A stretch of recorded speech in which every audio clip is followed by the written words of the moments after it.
कार्रवाई सिर्फ माफिया के अवैध संपत्ति पर बुलडोजर चले, गरीबों की संपत्ति पर कब्जा करने वालों पर एक्शन किया जाए, ये भी सीएम योगी आदित्यनाथ ने कहा। देखिए लगातार कहा जाता है कि गरीबों को भी इससे दिक्कत हो रही है, तो इस बात को भी देखिए ध्यान में रखा जा रहा है सीएम योगी आदित्यनाथ की तरफ से। उन्होंने कहा कि सिर्फ पेशेवर माफिया जो है, जो अवैध संपत्ति अपनी बनाते हैं, लोगों की जमीनों पर कब्जा करते हैं, उन पर यहाँ पर कार्रवाई की जाए। किसी गरीब की झोपड़ी पर बुलडोजर जो है वो नहीं चलना चाहिए। हमारे स्टेट हेड वीरेंद्र जी जुड़ चुके हैं। वीरेंद्र जी, देखिए बुलडोजर चलने के बाद विपक्ष कह रहा था कि गरीबों को भी इससे नुकसान हो रहा है, अब उसको भी यहाँ पर सीएम योगी आदित्यनाथ ने समझा और कहा है कि गरीबों का शोषण ना हो इसके चलते, और यहाँ पर सिर्फ जो माफिया हैं उन पर ही एक्शन हो।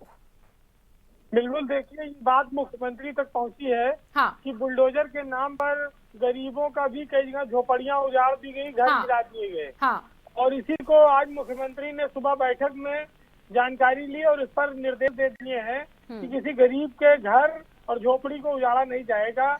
जिन लोगों ने गरीबों की जमीनों पर भूमाफियाओं ने कब्जा किया है उन पर ये बुलडोजर चलेगा। ये बुलडोजर भूमाफिया के लिए है, अवैध प्लाटिंग करने वाले के लिए है, और ये जो बड़े बड़े बिल्डर हैं जो अवैध रूप से टावर बनाते हैं और लोगों को बेचकर भाग जाते हैं उनके लिए है। तो सीएम योगी ने इसमें एकदम साफ कर दिया है कि नंबर बढ़ाने के चक्कर में गरीबों का शोषण न करें अधिकारी। अगर ऐसी शिकायत आएगी तो ऐसे अफसरों पर कार्रवाई होगी। तो मुख्यमंत्री ने ये साफ किया है कि सरकार अफसरों की वाहवाही और खुशामद के लिए कोई काम नहीं कर रही है।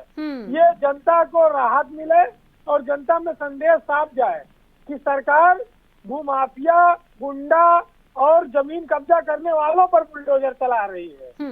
जी वीरेंद्र जी, देखिए आपने जिन बातों का भी जिक्र किया और सीएम ने खुद कहा कि गरीबों को नुकसान ना हो, गरीबों की झोपड़ियां ना यहाँ पर जुड़े, लेकिन जिन जगहों पर गलत तरीके से अवैध कब्जा करके निर्माण हो जाता है, दुकानें बना दी जाती हैं, फ्लैट बना दिए जाते हैं और उसके बाद जनता को बेचे जाते हैं, तो ऐसे में फिर वो जनता जो इससे प्रभावित होती है क्योंकि घर में वो रह रहे होते, तो इसको लेकर भी कुछ कहा गया है? देखिए ये एक बड़ी समस्या है। ये सवाल आपका सही है कि जब बिल्डर बेचकर फरार हो जाता है तो ऐसी कार्रवाइयों में जो गरीब लोग हैं जिन्होंने वो सामान लिया है, वो बिल्डिंग, वो दुकान खरीदी है, उनको, वो फ्लैट में उनको नुकसान होता है। ये तो जब ये अवैध निर्माण हो रहा है उस समय ये बुलडोजर चलना चाहिए और अवैध निर्माण के लिए जिम्मेदार इंजीनियर जो पैसा लेके इन निर्माणों को करवाते हैं और आंख मूंदे रहते हैं, जिसमें जनता की गाड़ी कमाई आगे चल के इन्वेस्ट हो जाती है, इस पर बड़ी सख्ती करनी होगी। अभी इस बुलडोजर का रुख सरकारी तंत्र में विकास प्राधिकरणों के इंजीनियरों को और भी मोड़ना होगा, जिन्होंने भ्रष्टाचार से अकूत संपत्ति कमाई और पूरे शहर में, प्रदेश भर में जगह जगह अवैध निर्माण को कराने में सहयोग किया। तो स्वाभाविक है कि ये प्रक्रिया शुरू हुई है।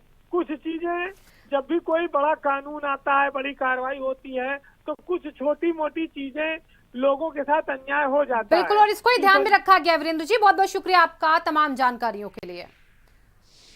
और लखनऊ से लिखा